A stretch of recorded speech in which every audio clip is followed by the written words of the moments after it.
Pois bem, e eu fiquei com a parte um pouco até mais difícil do curso, que é a parte conceitual. Uma parte mais específica para a atuação das comissões, mas eu tenho que entrar num conceitual necessário aí para informar vocês. Trazendo à luz da legislação aquelas principais regras que conduzirão as comissões de licitações e que conduzirão também ao pregão, seja ele eletrônico ou presencial. Sobre o pregoeiro e equipe de apoio. Nós vamos navegar um pouquinho na legislação, diretamente na internet. A gente vai identificar algumas coisas à medida que abrirmos. Eu fiquei sem monitor aqui, mas acho que vou dar conta.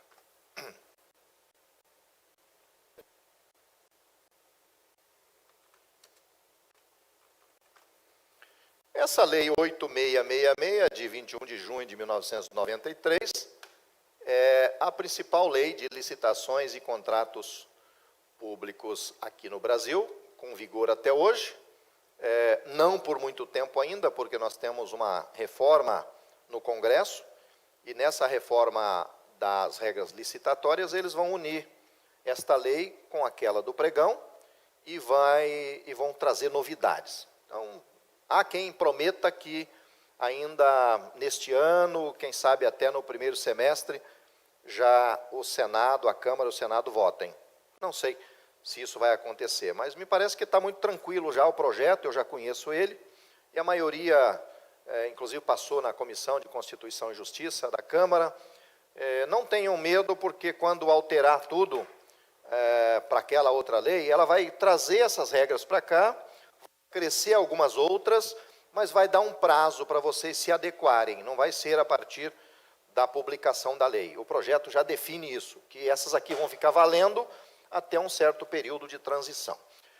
De toda forma, aqui está a 8666. Eu vou navegar até o artigo .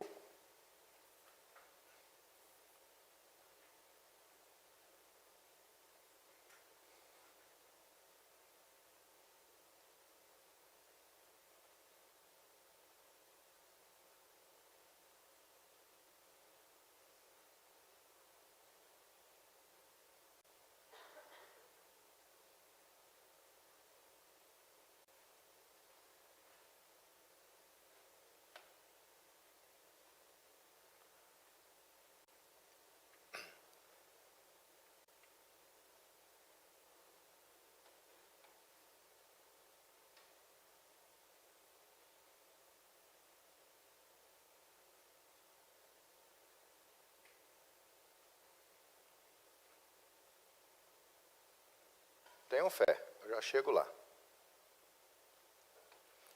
Comissão de licitação é citada em toda a lei.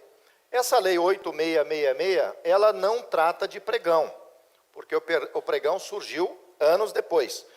Então, ela não fala, e nem regula, nem vai citar pregão. Ela cita o funcionamento da comissão de licitações, né?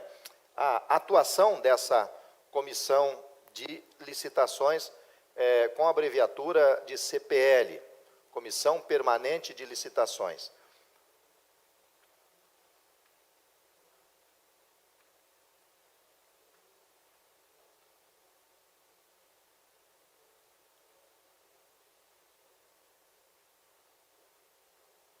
Agora, vou aumentar um pouquinho. Estou me complicando aqui, Felipe. É que eu estou sem o monitor aqui, está meio confuso. Perdão, eu quero aumentar. A gente vai ler o 40.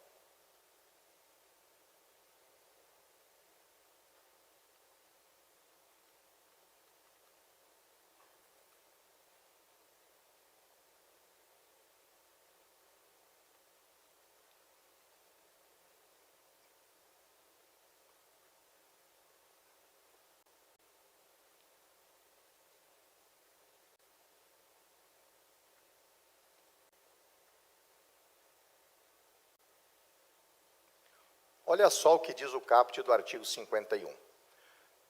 A habilitação preliminar, a inscrição em registro cadastral ou a sua alteração e as propostas serão processadas e julgadas por comissão permanente ou especial de no mínimo 3 membros, sendo pelo menos 2 deles servidores qualificados, pertencentes aos quadros permanentes dos órgãos da administração responsável pela licitação.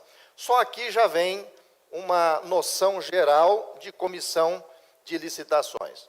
Na leitura do caput do artigo 51, que depois ele vai falando de outros assuntos que nós vamos detectar, como, por exemplo, o tempo do mandato, né, de cada comissão dessa, que é de 1 ano no máximo, falando sobre a responsabilidade da comissão, que respondem solidariamente, e tocando aqui na inscrição em registro cadastral, que poucos utilizam lá nos pequenos municípios, ter esse cadastro prévio de fornecedores.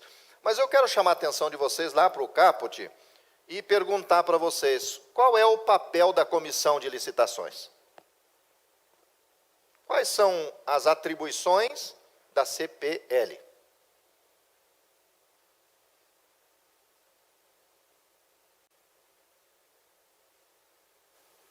Não me respondam todos assim ao mesmo tempo, que eu não entendo. Um por vez, por favor. Ninguém arrisca, nem lendo lá. Qual é a obrigação da comissão de licitação, gente? Artigo 51, caput. Julgar as propostas, o que mais? Analisar a documentação. Começa lá com o quê? Qual a primeira atribuição da comissão lá? Caput do 51. Habilitação preliminar. É assim mesmo, no começo, viu? Na primeira aula é assim, no final, na última aula está jogando aviãozinho no outro, não se preocupe. Tem ali, nesse texto escrito, a indicação de que a comissão de licitações elabora editais? Leram isso ali no texto do caput?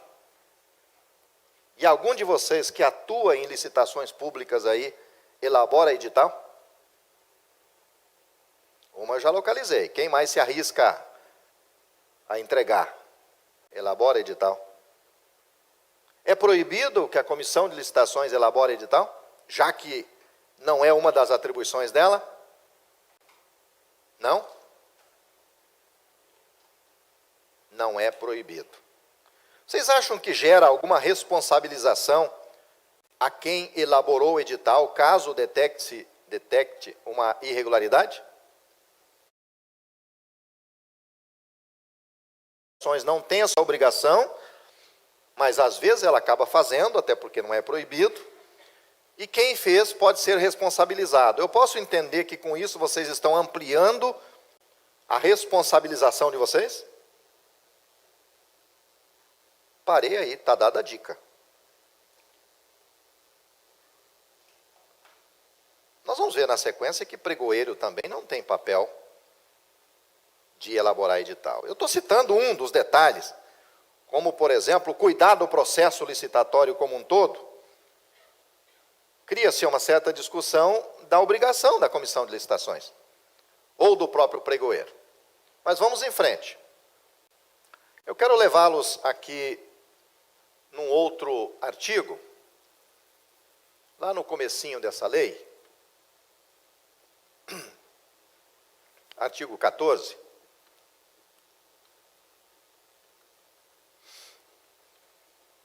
o artigo 14, ele nos dá um norte. Nenhuma compra será feita sem a adequada caracterização do seu objeto e indicação dos recursos orçamentários para o seu pagamento, sob pena de nulidade do ato e responsabilidade de quem lhe tiver dado causa. Dado causa de quê? Da caracterização errada do objeto e da falta de indicação dos recursos orçamentários. E o 15 continua: as compras, sempre que possível, deverão atender ao princípio da padronização, que impõe a compatibilidade de especificações técnicas e de desempenho. Observadas, quando for o caso, as condições de manutenção, assistência técnica e garantia.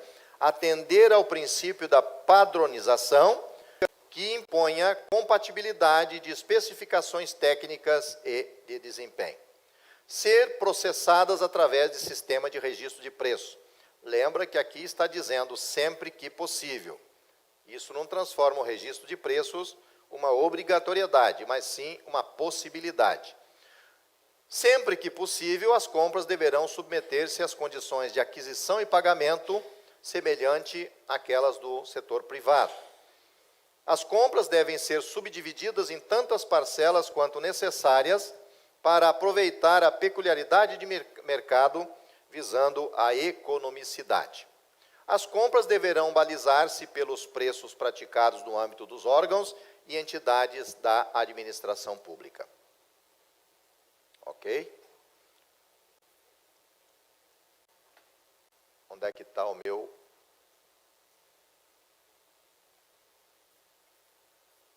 a minha apresentação, Felipe? Tem noção?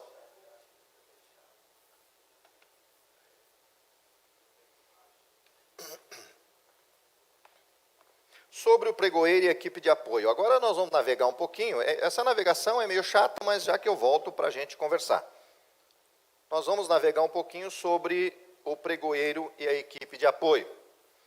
Nós vamos abrir na internet. Alguém se lembra do número... Eu quero internet agora. Google, por gentileza. Obrigado. Alguém se lembra o número da lei do pregão?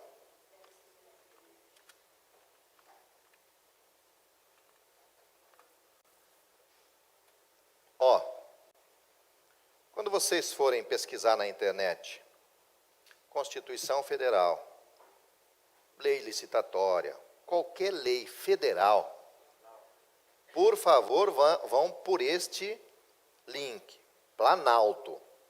Não busquem de outro que repetiu ela não, que ela pode estar ultrapassada. Neste link, se ela sofrer qualquer alteração, toda a legislação federal, ela é atualizada imediatamente à publicação. Então, aqui você não tem erro de utilizar a legislação atualizada. Pois bem, a lei do pregão, que entrou em vigor... Aqui entrou errado, né? Eu pedi errado lá, né? Perdão. Não estou enxergando.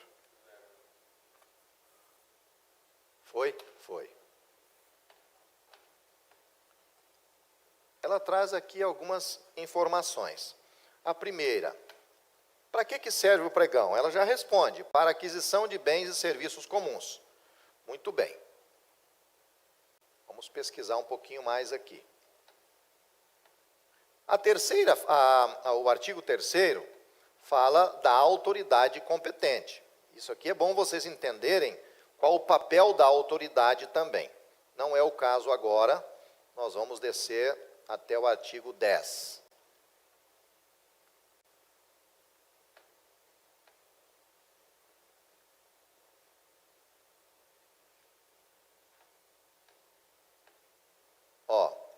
Aplicam-se subsidiariamente para a modalidade de pregão as normas da Lei 8666. Então, o que não coube dessa lei e for compatível, você pode aplicar a da Lei 866.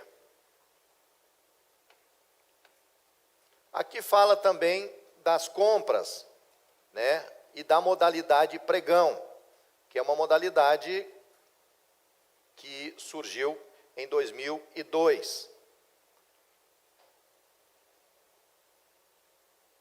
Aqui explica que são considerados bens e serviços comuns, o que são eles, dá uma explicação. E vai falando mais aí sobre a questão.